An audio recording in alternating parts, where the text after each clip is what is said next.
जय हिंद दोस्तों, हिंदी की एक और ट्रिकी क्लास में आप सभी का स्वागत है। दोस्तों आज की क्लास में जानेंगे वाच्य के बारे में बिल्कुल आसान ट्रिक के माध्यम से। तो आइए जानते हैं वाच्य के बारे में। अगर वाच्य की बात किया जाए, ठीक है, तो वाच्य क्या होता है? किसी वाक्य में कर्ता, कर्म अथवा भाव तीनों में से किसी एक की जहां भी प्रधानता होते हैं तो वहां क्या होता है? वाच्य कहलाता है।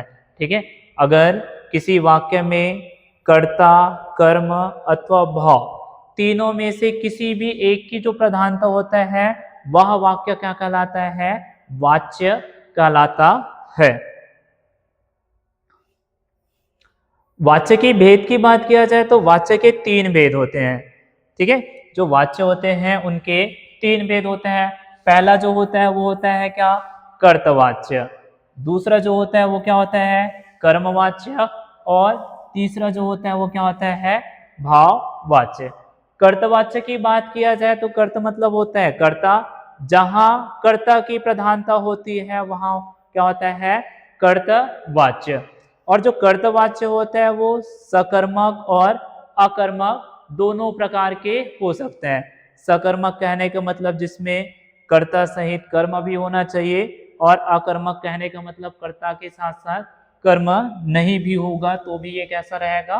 कर्तवाच्य, जिसमें कर्ता की प्रधानता होगी। दूसरा क्या होगा? कर्मवाच्य। कर्मवाच्य कहने का मतलब जिसमें कर्म की प्रधानता होगी वो क्या कहलाएगा? कर्मवाच्य। और इसमें जो क्रिया रहेगा वो कैसे रहेगा? सकर्मक रहेगा। सकर्मक जिसमें, ठीक है, कर्ता के साथ साथ क्या रहेगा? कर्म की जहां कर्म रहेगा वहां क्या होगा? कर्मवाच्य। तीसरा जो वाच्य होता है वो होता है भाववाच्य। भाववाच्य जिसमें भाव की प्रधानता होती है, जिसमें भाव की प्रधानता होता है वो क्या लाता है? भाववाच्य। इसमें क्रिया जो होता है वो कैसे होगा? अकर्मक। बिना कर्म के भी हो या कर्म रहित भी हो सकते हैं। जो भाववाच्य होगा उसकी पहचान क्या होगा? अकर्म। साथ साथ जो कर्मवाच्य है उसमें उसकी क्रिया कैसे होगा? सकर्मक होगा। और कर्तवाच्य में क्या होगा? क्रिया सकर्मक और अकर्मक दोनों तरह से हो सकते हैं। इस तरह वाच्य के तीन भेद होते हैं: कर्तवाच्य, कर्मवाच्य और भाववाच्य। पहला जो होता है वो होता है कर्तवाच्य। कर्तवाच्य की प्रधानता इसमें क्या होता है? कर्ता। ठीक है, ट्रिक्स के माध्यम से कैसे जानेंगे? इसमें कर्ता के साथ साथ ने और साथ साथ सकारात्मक या सकर्मक या अकर्मक क्रिया होगा। ठीक है, कर्तवाच्य में इसमें कर्ता की प्रधानता होती है, उसके बाद कर्ता के साथ साथ ने सकर्मक या अकर्मक क्रिया होगा, या कर्ता के साथ साथ विभक्ति रहित कारक भी हो सकता है। ठीक है, विभक्ति रहित कारक हो सकता है, उसके साथ सकर्मक या अकर्मक क्रिया हो सकते हैं। जैसे देखो, राम ने रोटी खाई। राम ने रोटी खाई। राम ने रोटी खाई, राम एक क्रिया है, उसके साथ ने है, और रोटी खाई, रोटी क्या है? कर्म हो गया, और खाना उसका क्या आ गया? क्रिया हो गया। संजय आम खाता है। संजय इसके साथ विभक्ति रहित है, ने या कुछ किसी भी कारक चिन्ह का विभक्ति का प्रयोग नहीं किया गया तो ये विभक्ति रहित है। तो ये संजय क्या है? करता है। संजय आम खाता है तो ये विभक्ति रहित कारक सकर्मक वाक्य है। रमेश पुस्तक पढ़ता है, यहां भी विभक्ति नहीं दिया गया तो ये रमेश क्या है? करता है। तो जहां भी कर्ता की प्रधानता होता है वहां कौन सा होता है? कर्तवाच्य होता है।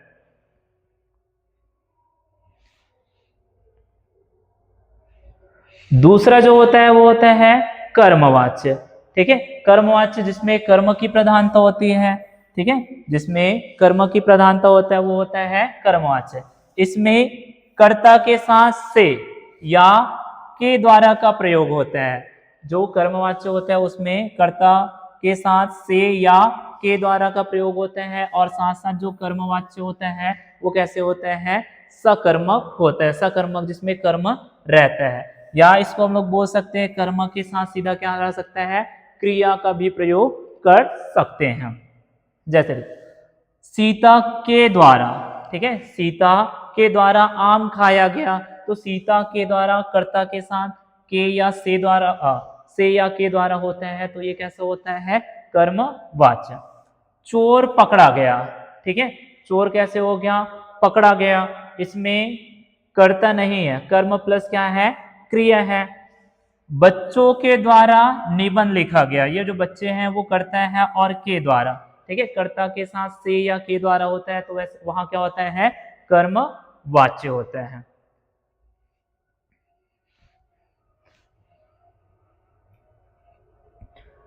तीसरा जो होता है वो होता है भाववाच्य, ठीक है, तीसरा जो होता है वो क्या होता है, भाववाच्य। भाववाच्य में किसकी प्रधानता होता है, भाव की प्रधानता होता है, ठीक है।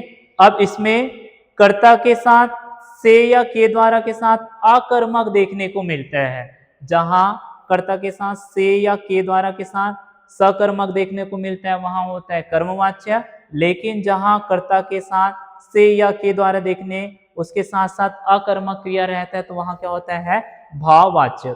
और भाववाच्य की पहचान क्या होता है इसमें, ठीक है, प्रायः नकारात्मक वाक्य नहीं का प्रयोग किया जाता है। जो भाववाच्य होता है उसमें प्रायः नकारात्मक वाक्य का प्रयोग किया जाता है, जैसे धूप में चला नहीं जाता, ठीक है, नहीं का प्रयोग नकारात्मक वाक्य का प्रयोग किया गया, तो यहाँ कौन सा वाक्य होगा, भाववाच्य। तोते से उड़ा नहीं जाता, नकारात्मक वाक्य है, मतलब यहां भी क्या होगा, भाववाच्य। राम से क्रिकेट नहीं खेला जाता, तो जो भाववाच्य होते हैं वो प्रायः कैसे होते हैं, नकारात्मक वाक्य होते हैं।